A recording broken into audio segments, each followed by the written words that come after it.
push came to shove, those titans of industry would be guardrails for our democracy, for the importance of sustaining democratic institutions. And one by one, they have been silent. They have been, yes, I use the word feckless. It's not like they're going to lose their yacht or their house in the Hamptons. And here's the thing. Democracy sustains capitalism. Capitalism thrives in a democracy. And right now we are dealing with, as I called him at my speech on the ellipse, a tyrant. We used to compare the strength of our democracy to communist dictators. That's what we're dealing with right now in Donald Trump.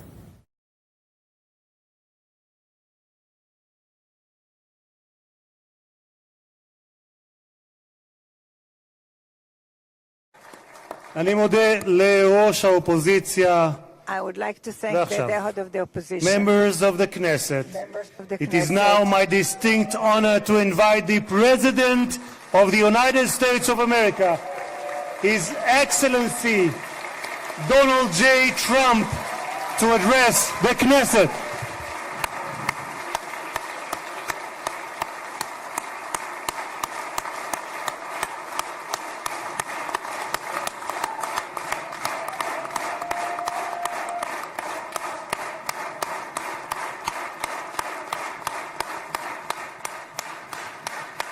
Thank you very much. Thank you.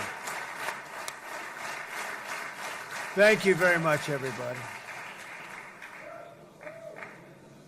It's a great honor. Nice place. Very nice place. Mr. President, Mr. Prime Minister, Mr. Speaker, esteemed members of the Knesset and cherished citizens of Israel, we gather on a day of profound joy, of soaring hope, of renewed faith, and above all, a day to give our deepest thanks to the Almighty God of Abraham, Isaac, and Jacob.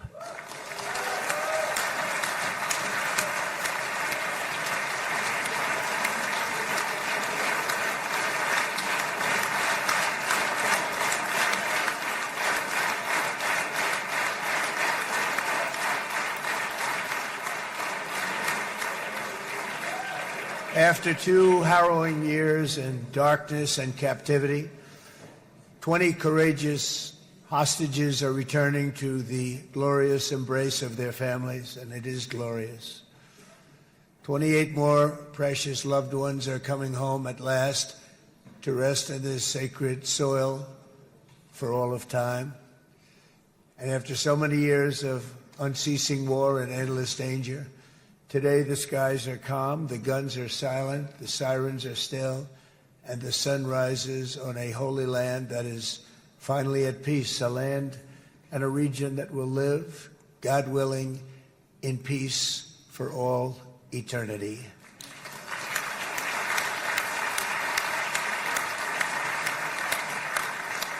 This is not only the end of a war, this is the end of an age of terror and death, and the beginning of the age of faith and hope and of God. It's the start of a grand concord and lasting harmony for Israel and all the nations of what will soon be a truly magnificent region. I believe that so strongly. This is the historic dawn of a new Middle East.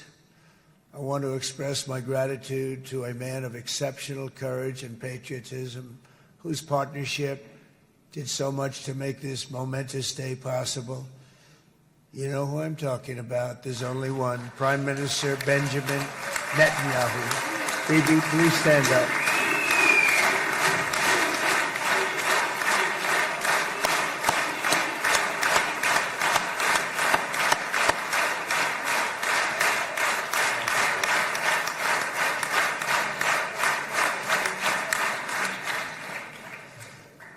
And he is not easy, I want to tell you. He's not the easiest guy to deal with. But that's what makes him great. That's what makes him great.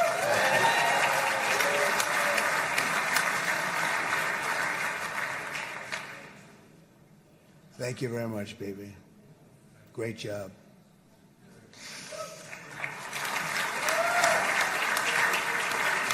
And let me also convey my tremendous appreciation for all of the nations of the Arab and Muslim world that came together to press Hamas to set the hostages free and to send them home. We had a lot of help. We had a lot of help from a lot of people that you wouldn't suspect, and I want to thank them very much for that.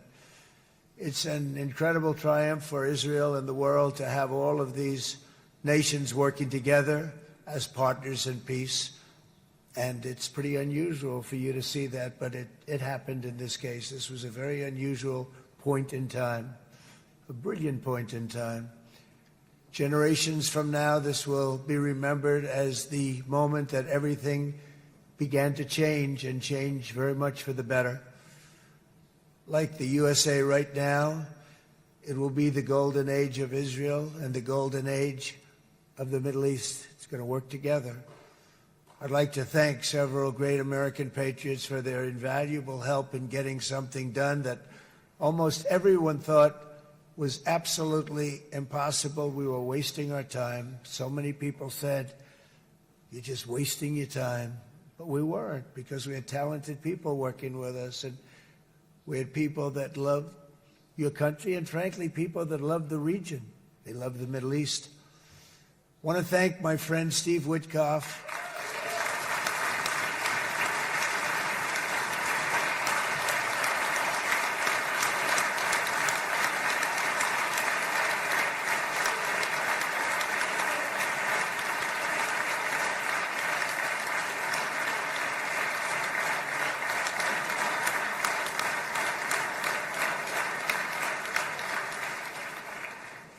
You know, Steve was chosen by me.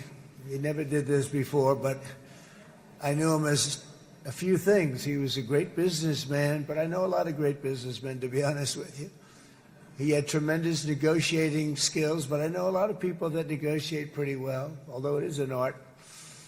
But there are people that can negotiate pretty well. But most importantly with Steve, he's just a great guy. Everybody loved him. Everybody. I mean, I know some negotiators that are so good, but you wouldn't have had peace in the Middle East. It would be in World War III right now with some of these guys. Everybody loves Steve, and they respect him, and they somehow can relate to him. I've known him for many years, and I've seen it over and over again. להוציא את חבר הכנסת עודה, להוציא אותו מהאולם, להוציא אותו מיד, החוצה, החוצה. Please expel this Knesset member. Please expel this Knesset member. להוציא גם את חבר הכנסת כסיף. להוציא את חבר הכנסת כסיף מהאולם. Expel Knesset member Kasif out of the hall. Please expel him immediately.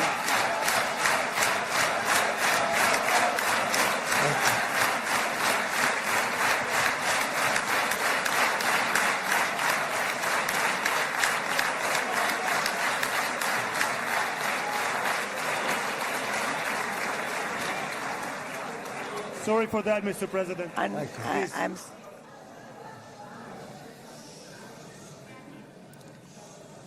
That was very efficient.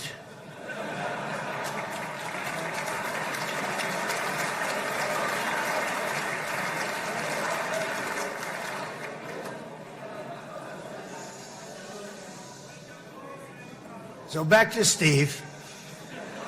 He's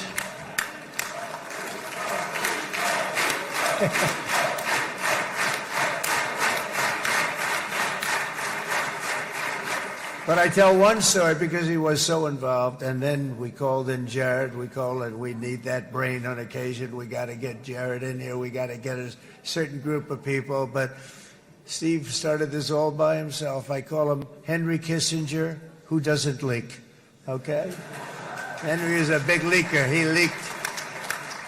Steve doesn't leak. Steve just wants to get the job done. He wants to do what's right. But I'll give you just a quick story because, as you know, he's working on the war with Russia and Ukraine, a war that would have never happened if I were president. A shame. 7,000 young soldiers a week are being killed. More than that this last week.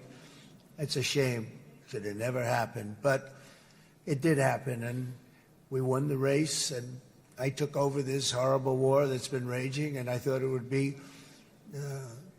easily settled. I thought it was a hell of a lot easier than doing what we just did very successfully with Israel and a lot of other people. But this came first, and we'll get that one. But I set up a meeting for him to meet with President Putin, thinking it would be a 15 or a 20-minute meeting. Steve had no idea about Russia, had no idea about Putin too much, didn't know too much about politics, wasn't that interested. He was really good at real estate, but he had that quality that I was looking for, and I didn't see it around in too many ways. And I set up the meeting with Putin, and I called. I said, is Steve finished yet? That was about a half an hour into the meeting. No, sir, he's not. He's still inside. This is in Moscow. I said, well, how's he doing? I don't know, sir. He's still inside. I called up an hour later. Let me speak to Steve. Sir, he's still with Putin. He's with President Putin. I said, wow, that's a long meeting, 1 hour.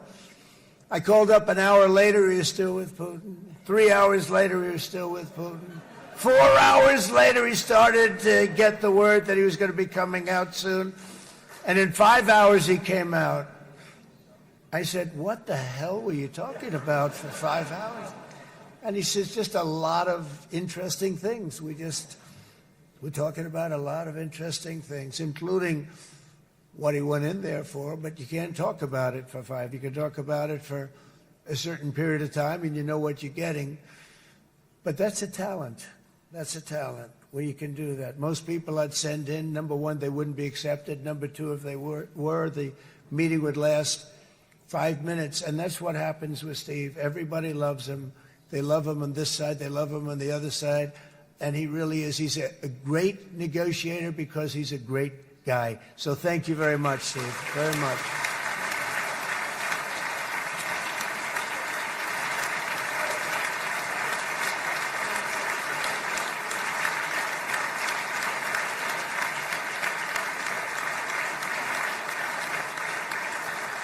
And let me also give a very special thanks to someone who truly loves Israel. In fact, loves it so much that my daughter converted. My daughter converted. I didn't know this was going to happen. And Ivanka's here.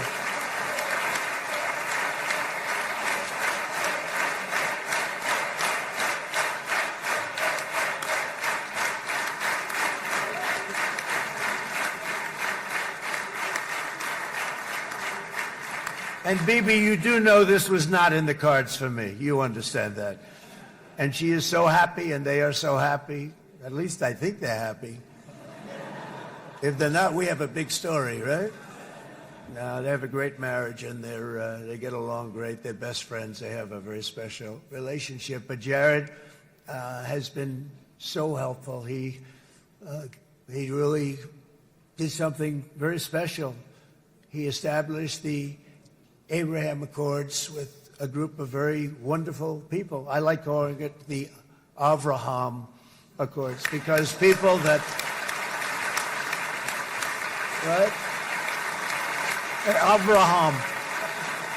It's so cool. It's so much sort of nicer, you know, the Abraham versus the Avraham.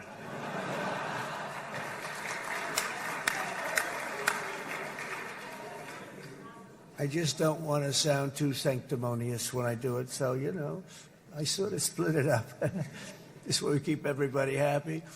But we have some very great talent, and they have no excuses for anything that's taken place because we had some unbelievably good people working on this. And then you're going to add a man named Marco Rubio, who is also here. That's right.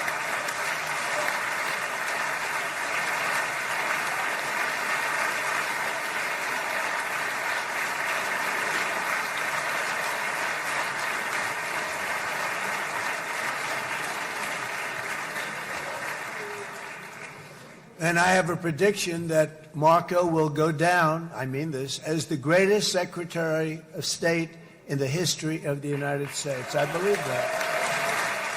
I believe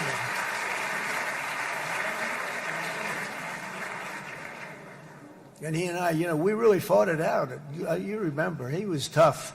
He was nasty. Who the hell thought this was going to happen, Marco, right? And now I'm saying he's going to go down as the greatest. He will. He was always smart and sharp, and people respect him. And then we have somebody who's young, but an unbelievable leader. I saw it a long time ago, and he's turned out to be even better than we thought. Right, Susie? I think even better. And that's Pete Hegseth, who is our Secretary of War, formerly Secretary of Defense.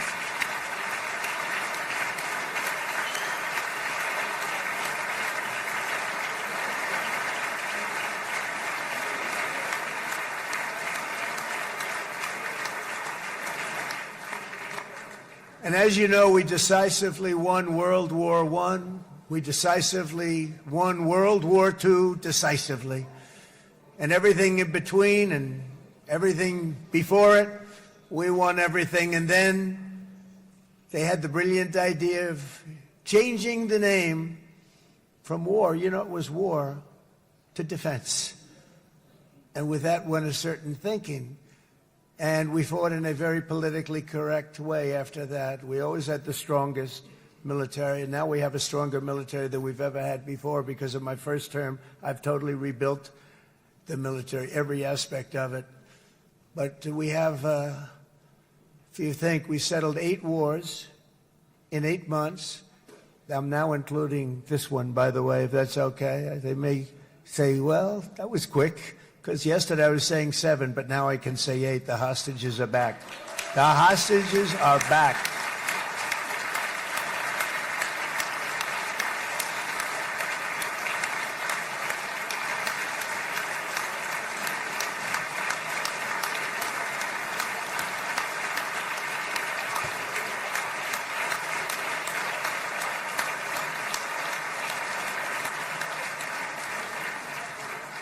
It is a good feeling. Isn't that nice to say? I just said the hostage. First time I said the hostages are back. It feels so good to say it. But when you settle 8 wars in 8 months, that means you don't like war. Everyone thought I was going to be brutal. In fact, I remember Hillary Clinton during a debate, she said, look at him, he's going to go into war with everybody. And actually, she said, he's got a personality that's all about war. No, and my personality actually is all about stopping wars. And it seems to work. It seems to work. But it also means this name change and our attitude that we're not going to go into a war. But if we do, we're going to win that war like nobody has ever won a war before. We will not be politically correct, but we're not going to be there. And I think, as you mentioned, Bibi, before, peace through strength. And that's what it's all about. The United States has the greatest and most powerful military in the, right now, history of the world. I can tell you we have weapons that nobody's ever dreamt of. I only hope we never have to use them. I rebuilt the military. I was proud to do it, but some of the things I hated to do. I hated certain of the weapons because the level of power is so enormous. It's so dangerous, so bad. But we have to do what we have to do. We make the best weapons in the world, and we've got a lot of them. And we've given a lot to Israel, frankly. And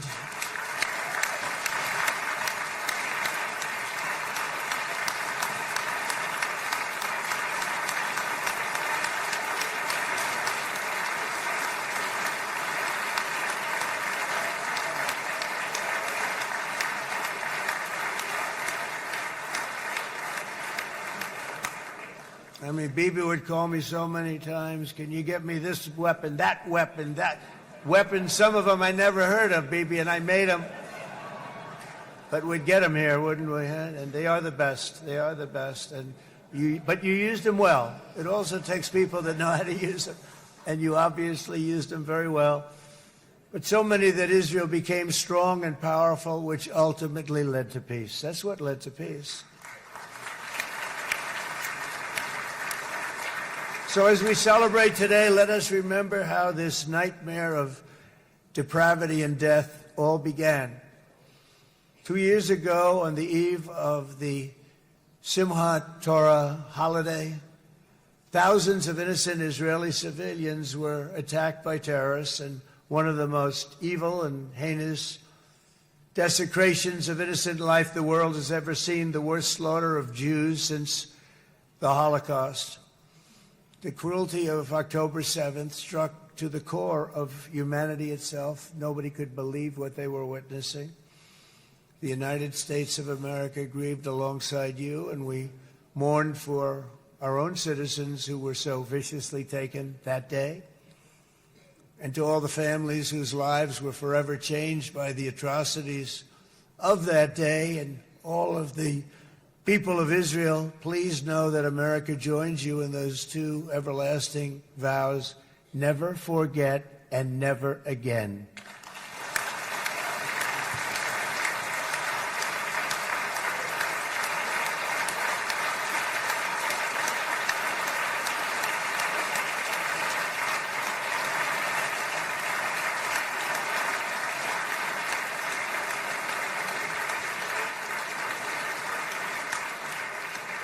From October 7th until this week, Israel has been a nation at war, enduring burdens that only a proud and faithful people could withstand. It was a very tough period of time. For so many families across this land, it has been years since you've known a single day of true peace. But now at last, not only for Israelis, but also for Palestinians and for many others, the long and painful nightmare is finally over. And as the dust settles, the smoke fades, the debris is removed, and the ashes cleaned from the air, the day that breaks on a region transformed, and a beautiful and much brighter future appears suddenly within your reach. This is now a very exciting time for Israel and for the entire Middle East, because all across the Middle East, the forces of chaos, terror, and ruin that have plagued the region for decades now stand weakened, isolated, and totally defeated. A new coalition of proud and responsible nations is emerging, and because of us, the enemies of all civilization are in retreat. Thanks to the bravery and incredible skill of the Israeli Defense Forces and Operation Rising Lion,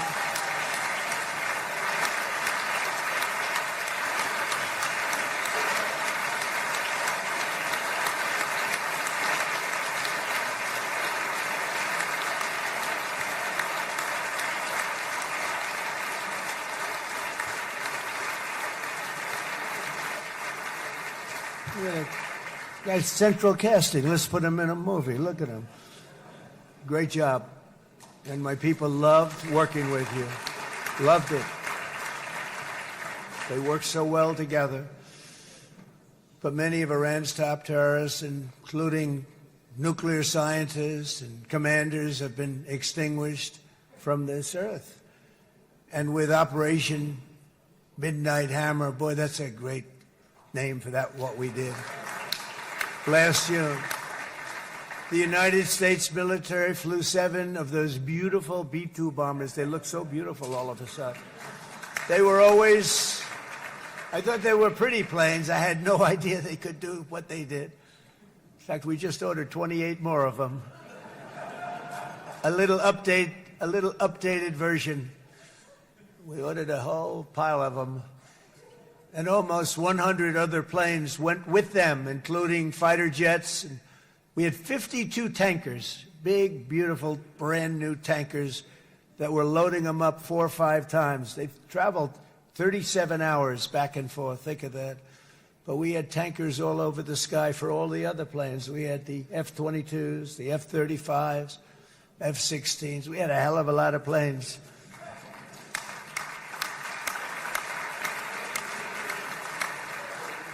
So we had 52 gas stations in the sky. That's what they call them.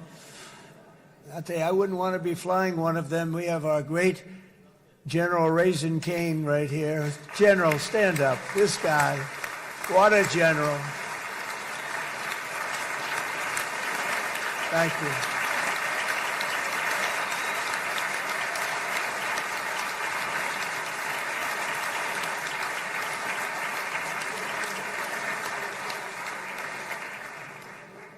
I asked General Cain, I said, you know, we're having problems with ISIS, and I was in Washington, and I asked, how long would it take to defeat ISIS? And my Washington generals told me, 3, 4, maybe 5 years, sir. I said, I don't get it. We got the best equipment in the world. Why? So I flew to Iraq, and I met with a man named Cain. He said, what's your first name? He said, they call me Raisin, sir. I said, wait a minute, your name is Raisin Cain? I've been looking for you for a long time. You gotta be kidding. So they told me 3, 4, 5 years to defeat ISIS. And I sit down with him and I say, why is it? I flew there in the dark of night. I landed, I'll never forget it. It was quite a trip. I'm glad I made it because I met him.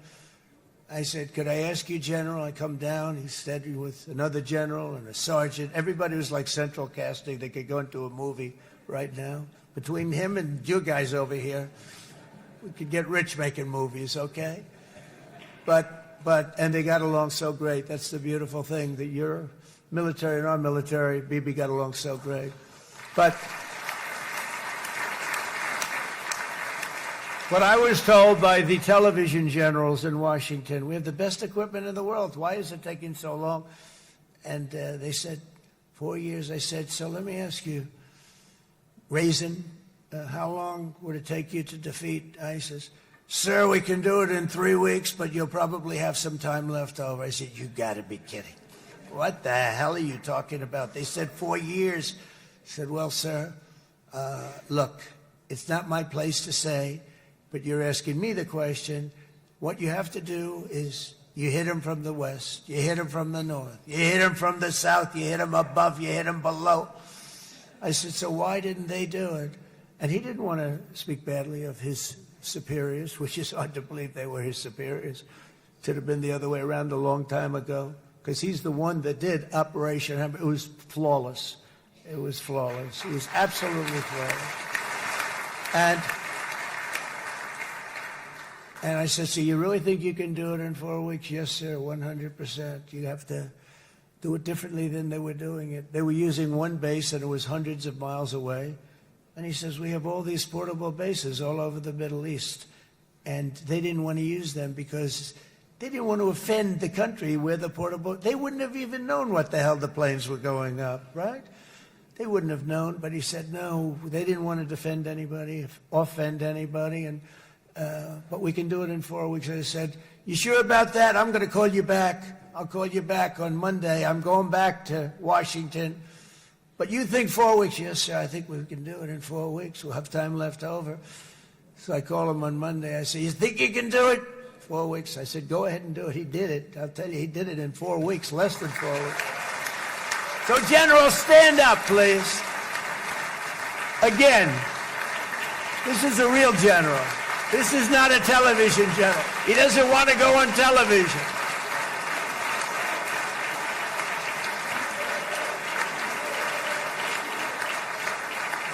He doesn't want to go on television. I said the other guys love being on television. So we dropped 14 bombs on Iran's key nuclear facilities, totally, as I said originally, obliterating them. And that's been confirmed, and everybody understands it. Together we stopped the #1 state sponsor of terror from obtaining the world's most dangerous weapons. And if you think about it, if we didn't do that, and assuming we made the same deal that we have today, there'd be a dark cloud over this deal. And #1, it wouldn't happen because the other Arab and Muslim nations really wouldn't feel comfortable making the deal that we have now, right? if Iran had that nuclear weapon that they were about 2 months away from having. They would have had it in 2 months or maybe less than that. They were right at, this was our last shot. They looked at it for 22 years. This was our last shot. The pilots told me that. They said, 22 years, sir. They looked at it. Our predecessors looked. They studied it. 3 times a year would do drills on that exact attack. And boy, did they get it right. But let's assume they didn't, and let's assume there was large-scale nuclear weapons in the hands of Iran. We couldn't be here today. Even if we signed the deal, which we couldn't do because a lot of people would not want to have anything to do with it, we took a big cloud off of the Middle East and off of Israel.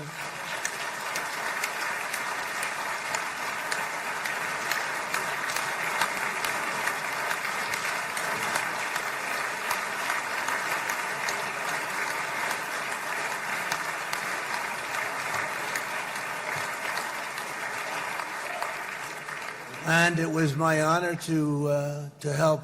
But isn't it true, though, that can you imagine the same, let's assume, Bibi, the same documents, we had everything the same, but you had somebody out there that was, in the opinion of everybody, all-powerful in the Middle East.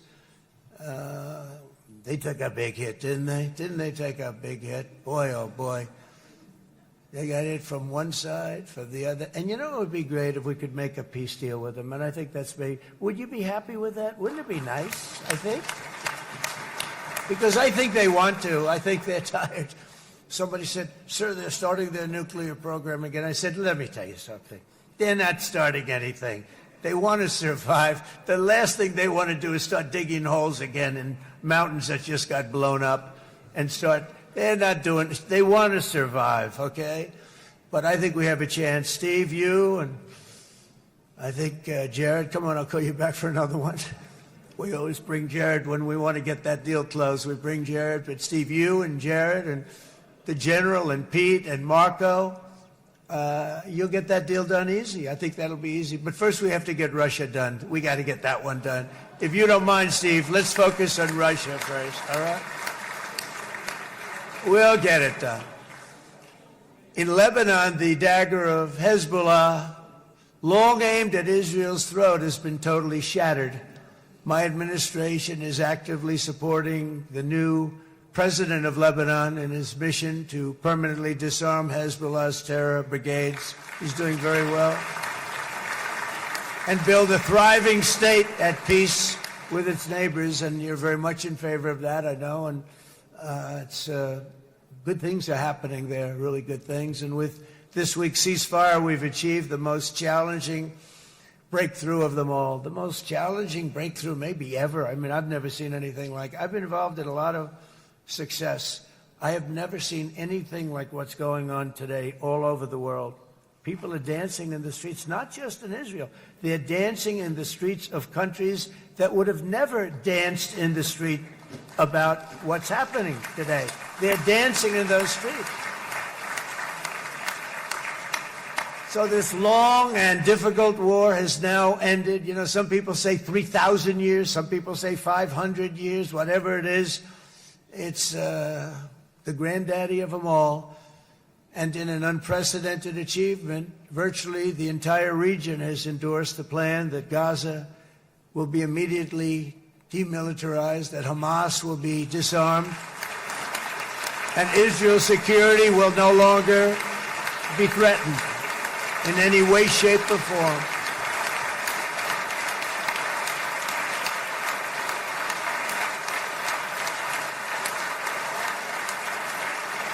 So Israel, with our help, has won all that they can by force of arms. You've won.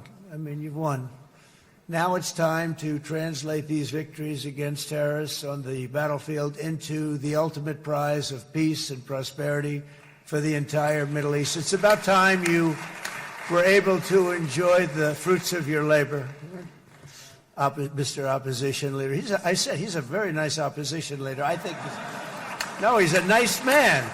Bibi, he's a nice man. Good. He knows what he's doing, right? No, a very nice guy. Well, see, now you can be a little bit nicer, Bibi, because you're not at war anymore, Bibi.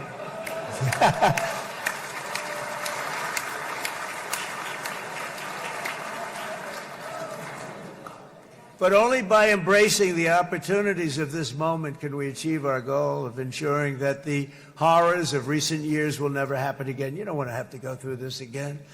8 years ago, I came to this region on a very special first trip abroad as the President of the United States. I came here very early at your request.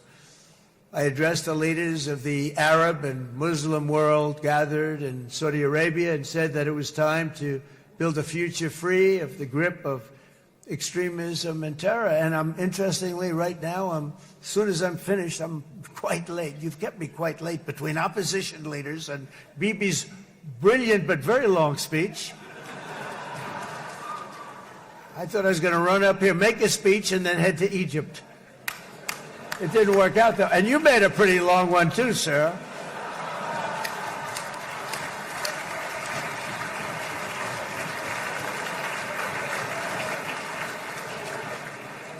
But I liked what you all said. It could be worse. Supposing on top of it, I didn't like what you said. That would be no good, Ron, would it? Ron, you did a great job, by the way, Ron.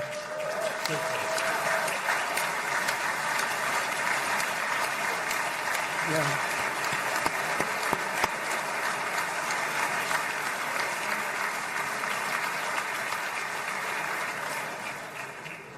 So I'm going to be meeting, actually, in a little while, I'm going to be meeting with the most powerful, the richest nations, really, in the world, although now, with the tariffs, the United States is by far the richest nation in the world, as you probably have been reading. But the richest nations, most powerful nations, tremendous, headed by some tremendous people in many cases. Some cases I wouldn't say necessarily I would endorse, but I will tell you some incredible people that really helped us make this all possible. So I'll be going there. I'll be quite late. They might not be there by the time I get there, but we're going to give it a shot. But the journey we started back then led to the crushing defeat of the ISIS caliphate, to the monumental Abraham Accords, and ultimately to the historic ceasefire this week, in which many of those same nations really played a very pivotal role, I have to tell you. Steve will tell you that. Jared will tell you that.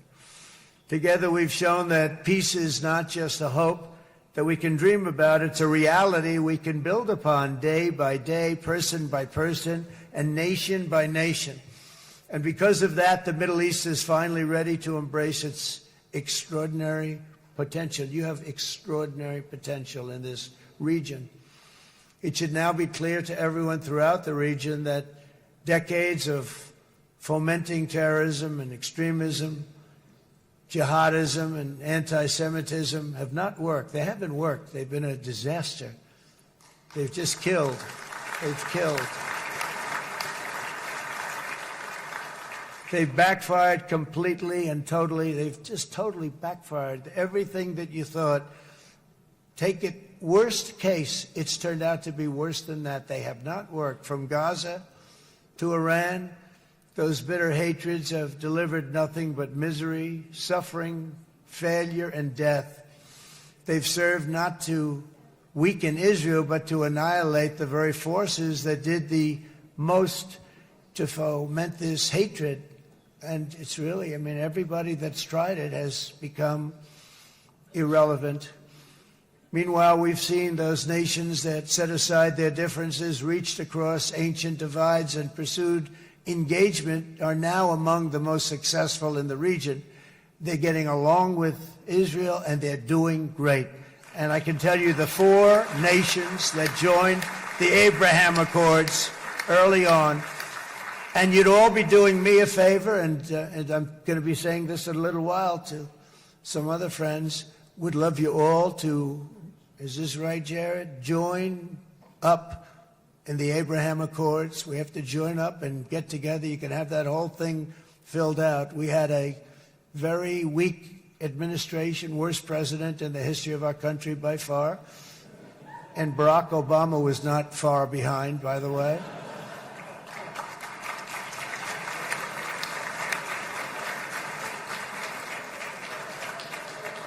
And they did nothing with this incredible document, the Abraham Accords, but now you can fill them up. Now you have peace, you have people that really like Israel. I'll tell you what, and they like Israel a lot more today than they did even 5 weeks ago. You've made a lot of, you've come back.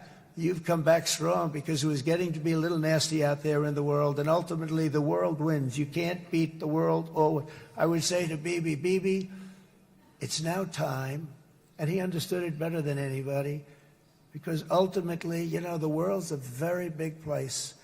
And I've said a lot. I said, this piece of land is very small. It's unbelievable what you've done with that tiny, you look at a map even of just, not the world, the Middle East, and you have this little dot. And think of what you've done. It's incredible. It's incredible.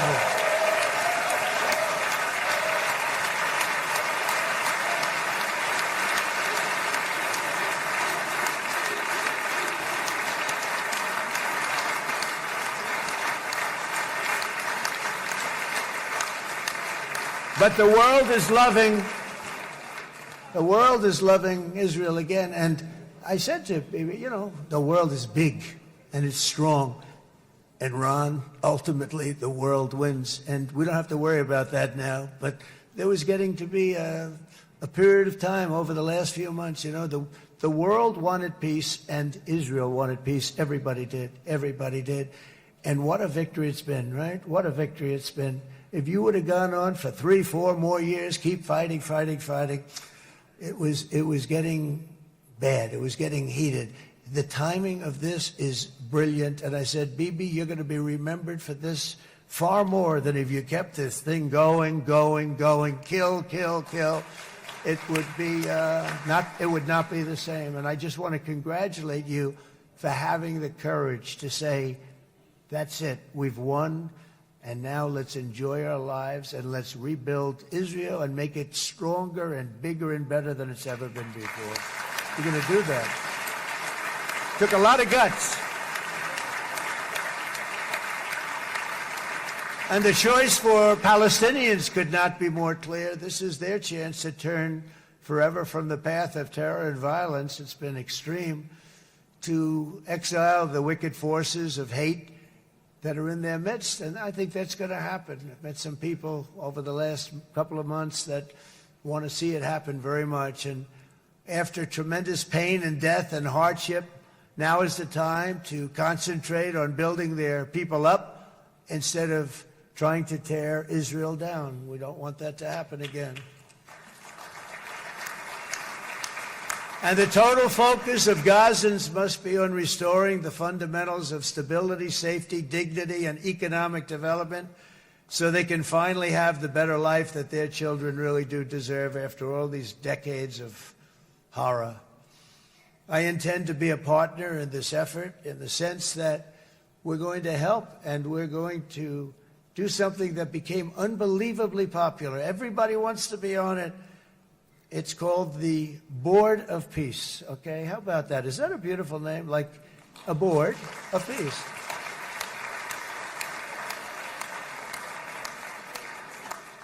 The only bad thing from my standpoint, every single nation involved has asked me to be the chair, and I'll tell you, I'm very busy. I didn't count on that, but you know what? If we do it, we'll do it right, and we have unbelievable power and wealth. Because you're going to need wealth. You're going to need wealth to rebuild things.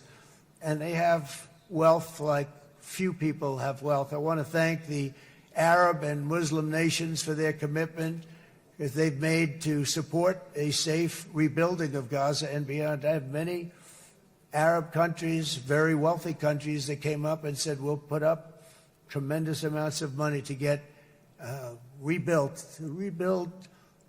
Gaza, and I think that's going to happen. The power, they want dignity, they want to come forward, and they want to say, and I want to say who they are, because what they're doing is going to be, I think, something that you're going to be very impressed with, Bibi, and you need that. You need the kind of economic power that they have, and they want to see it work, and they want to see it be safe, and they want to see it be good for Israel, too.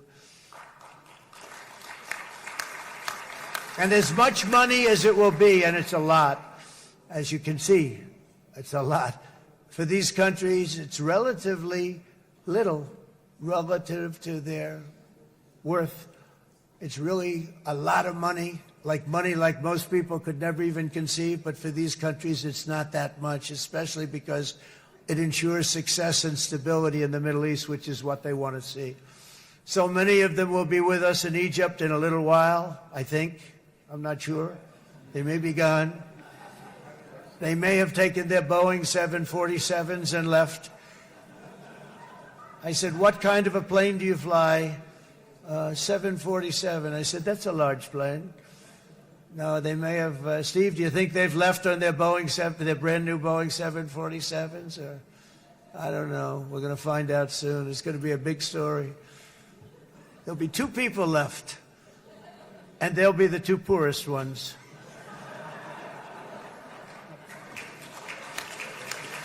But it will be the wealthiest and most powerful group of nations.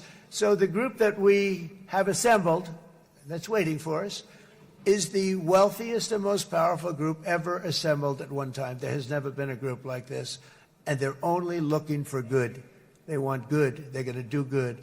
And as those commitments are made, I'm going to let the world know who's doing it, because they really deserve to get the credit. And some of them probably won't want the credit, but they deserve it.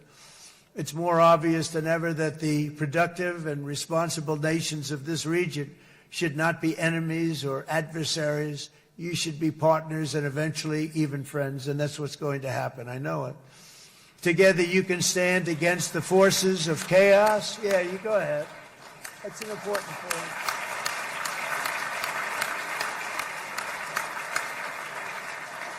Because you can stand against the forces of chaos that threaten all of your interests, and it's always a big threat, and unleash incredible prosperity and opportunity for all the people of these lands, and that's what's going to happen. You're going to unleash numbers and success, the likes of which Israel has never been able to think of, because you're so firm, and you should be, and you've done the right thing in defending yourself. You're not going to have to worry so much about it. You've won, and now you can build, and you can do things that you never even thought possible. When you put that genius into doing something else, it's going to be something it's going to be a miracle. The miracle in the desert, it's going to be amazing. And it already is in a true sense. But it'll be wonderful when you can spend time thinking about other than war and defense and offense also. To that end, it's my firm hope and dream, frankly, that together the Abraham Accords will turn out to be everything that we thought they would. Those 4 countries were very, very brave in doing it. They did it at a very early point, and every single one of them benefits unbelievably financially. And if you noticed, even in this bad period that we just went through, they all remained a member of the Abraham Accords. They've done unbelievably well. And you know who you are, and I want to thank you. And they've stayed because of loyalty, but they've also stayed because it was really good business. They've made a lot of money being members, and you're going to all, I hope that every one of the countries that we're seeking, Jared, I hope they join quickly. No games, no nothing. Just join, get it. It's going to be a great peacemaker. It's really going to bring it together beyond anybody's wildest dream. So instead of building fortresses to keep enemies at bay, the nations of this region should be building infrastructure to weave your commerce closer together, because you've got to compete with the big world out there in commerce now. It's a different kind of competition.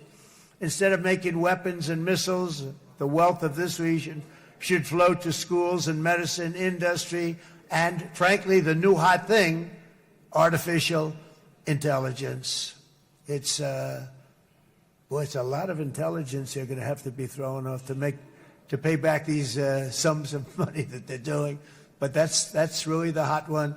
And I might say that the United States, a year ago, was a dead country. I say it to people. I heard it first from the King of Saudi Arabia. I then heard it from UAE. I heard it from Qatar. I heard it from many other countries. A year ago, the United States of America was a dead country. Now it's the hottest country anywhere in the world. It is the hottest. There's no question about it.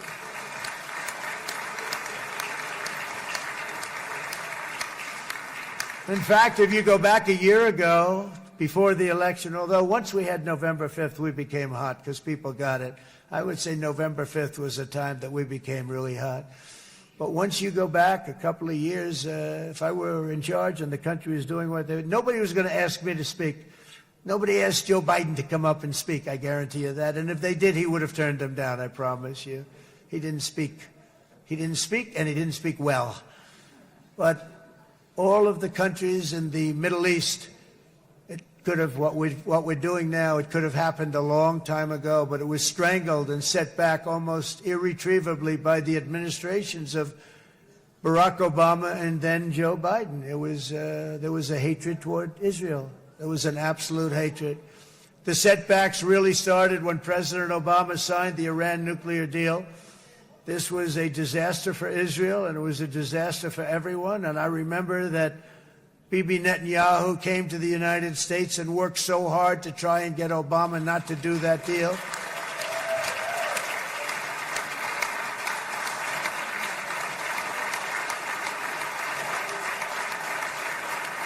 He worked so hard.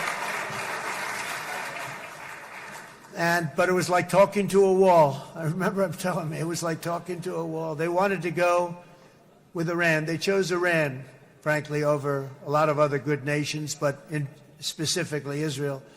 And that was the beginning of a very bad period of time. You had Obama go out, and the Iran nuclear deal turned out to be a disaster. And by the way, I terminated the Iran nuclear deal, and I was very proud to do it.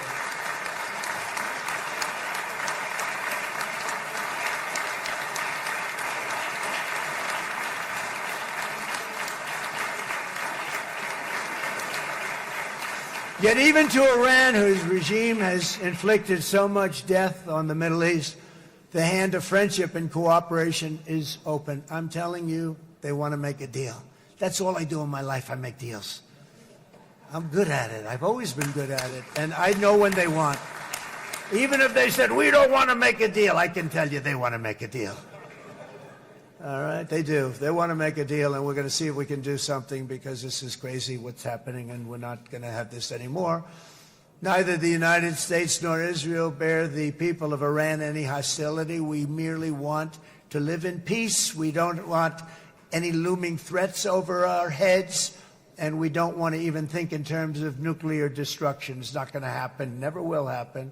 There's nothing that would do more good for this part of the world than for Iran's leaders to renounce terror, stop threatening their neighbors, quit funding their militant proxies, and finally recognize Israel's right to existence. They have to do that. They have to do that. And to Iran, and as you know, this is not said out of weakness. There's no weakness. But I'm going to say this, that we are ready when you are, and it will be the best decision that Iran has ever made. And it's going to happen. It's going to happen. And they're good people. I know a lot of Iranians in the United States. They're good people, smart, hardworking people. They don't want to see what's happened to their country. The story of fierce Israeli resolve and triumph since October 7th should be proof to the entire world that those who seek to destroy this nation are doomed to bitter failure.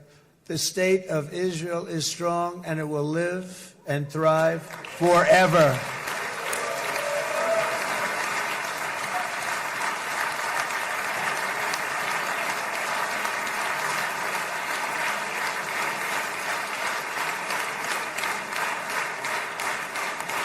And that is why Israel will always remain a vital ally of the United States of America.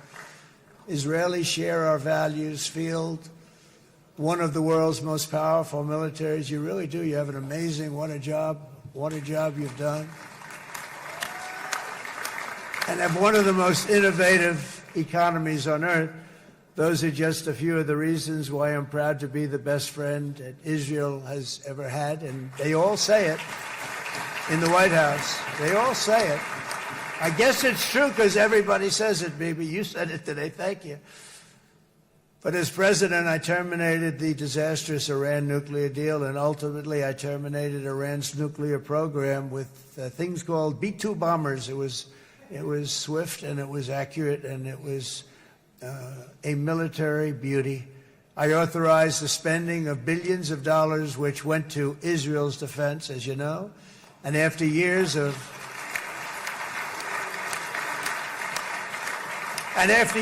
broken promises from many other American presidents, you know that, they kept promising. I never understood it until I got there. There was a lot of pressure put on these presidents. It was put on me too, but I didn't yield to the pressure.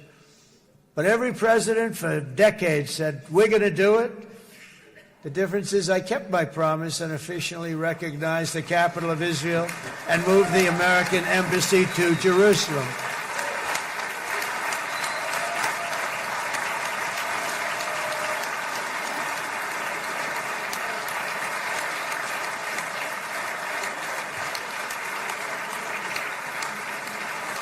Isn't that right, Miriam? Look at Miriam. She's back there. Stand up, Miriam. Stand up.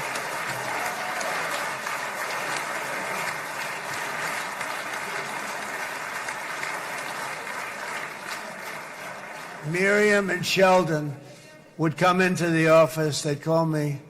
He'd call me. I think they had more trips to the White House than anybody else I could think of. Look at her sitting there so innocently. She's got $60 billion in the bank. $60 billion. And I think she's saying no more. And she loves Israel, but she loves it, and they would come in, and her husband was a very aggressive man, but I loved him. He was a very aggressive, very supportive of me. And he'd call up, can I come over and see you? I say, Sheldon, I'm the President of the United States. It doesn't work that way. He'd come in and would do. But they were very responsible for so much, including getting me thinking about Golan Heights, which is probably one of the greatest things to ever happen to Israel.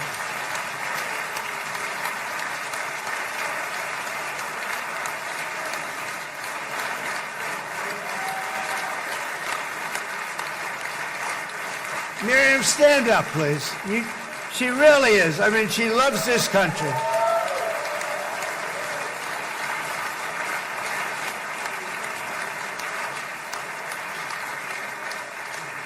She loves this country. Her and her husband are so incredible. We miss him so dearly. But I actually asked her, I'm going to get her in trouble with this, but I actually asked her once, I said, so Miriam, I know you love Israel. What do you love more, the United States or Israel? She refused to answer. That might mean Israel, I must say. We love you. Thank you, darling, for being here. That's a great honor.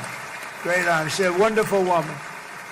She is a great woman. I've always stood for the people of this community, and I always will. I'll always be with you. I'm always going to be with you. I guess maybe something could happen to change my mind. Somebody that's really stupid gets into office and wants to do really bad things, but that's about it. We don't think we're going to have that happen. I hope we're not going to have that happen. And this man is a good man right here. These two men are good men right here.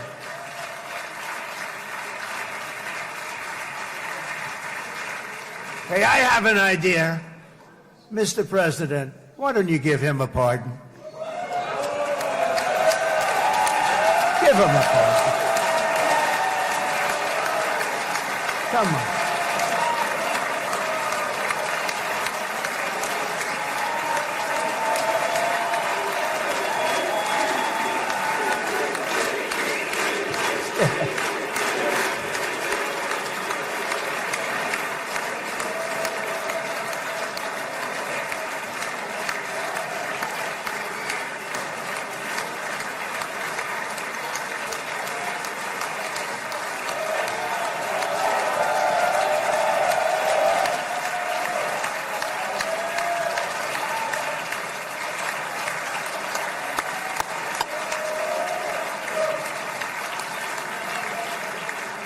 By the way, that was not in the speech, as you probably know.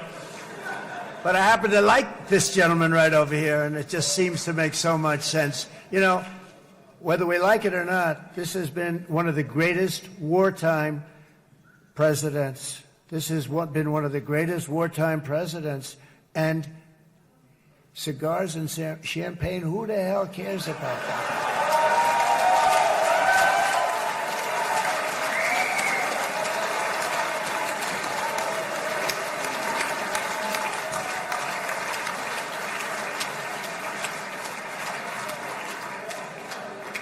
All right, enough controversy for the day, right?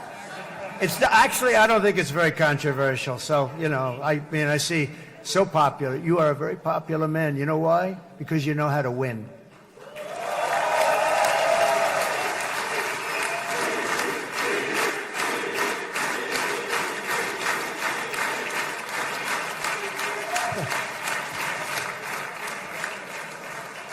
Over the past 2 years, I've met many of the families of the Israelis taken hostage and those that were taken hostage. Unbelievable. I've looked into their eyes. I've seen the worst nightmares of their suffering, but I've also seen something else, the beautiful love of the people, the love of people, frankly, that hold things together, the love that gives you the courage to carry on through thousands of years of persecution and repression and to emerge with the heart of David.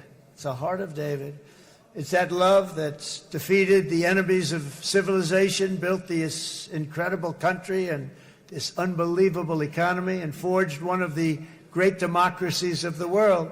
That is why it's a true honor to stand here today and address this assembly in your ancient and eternal now capital, Jerusalem. I'm proud to have helped in that regard.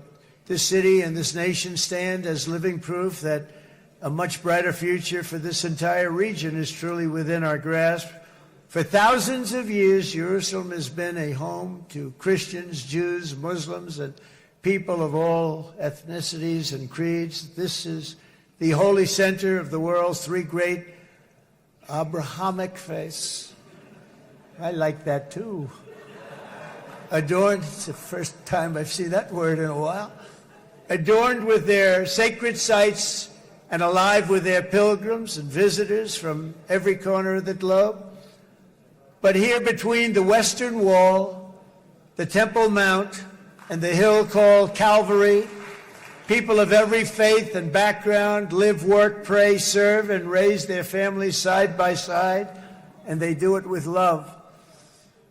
This example is just one of the modern miracles that Israel has given to the world. And just in closing, the leaders in this chamber know better than anyone else the challenges of this harmony, and it's been easily won. No, it hasn't. It has not been. It's been so tough. But it has been, some say, a miracle. What you've done is a miracle. Look at your size. Look at your chances when it all started. And if you think about it, you are safer today, stronger today, and more respected today than at any time in the history of Israel. Think of it. People used to say it wouldn't exist. They don't say that anymore, do they? Yet if safety, security, and coexistence can thrive here in the winding alleys and ancient paths of Jerusalem, then surely peace and respect can flourish among the nations of the broader Middle East.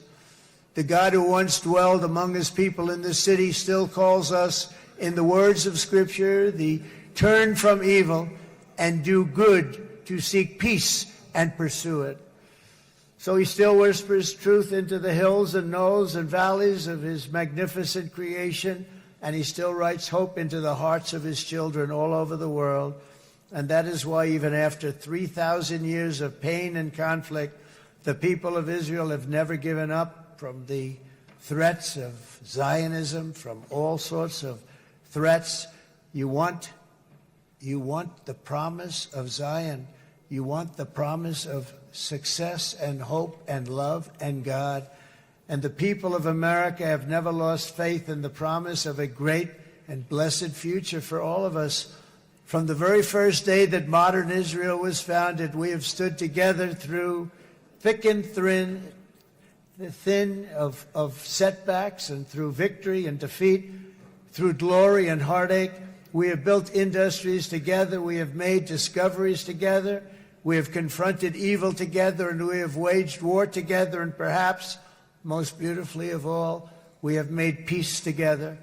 And this week, against all odds, we have done the impossible and brought our hostages home.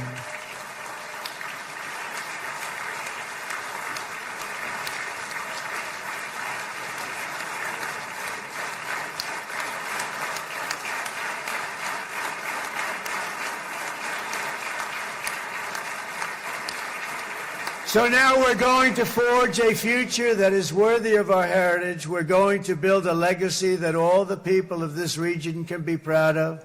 New bonds of friendship, cooperation, and commerce will join Tel Aviv to Dubai, Haifa to Beirut, Jerusalem to Damascus, and from Israel to Egypt, from Saudi Arabia to Qatar, from India to Pakistan, from Indonesia to Iraq, from Syria to Bahrain, Turkey to Jordan, the United Arab Emirates to Oman, and Armenia to Azerbaijan, another war that I just settled.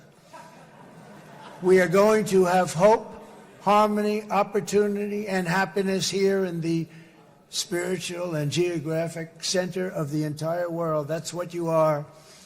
Israel, America, and all of the nations of the Middle East will soon be safer, stronger, greater, and more prosperous than ever before.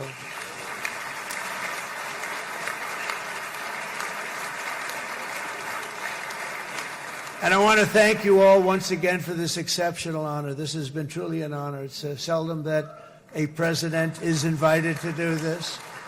And I love Israel. I'm with you all the way. You will be bigger, better, stronger, and more loving than ever before. Thank you very much. God bless you. God bless the United States of America. And God bless the Middle East. Thank you, everybody. Good luck. Thank you very much. Thank you.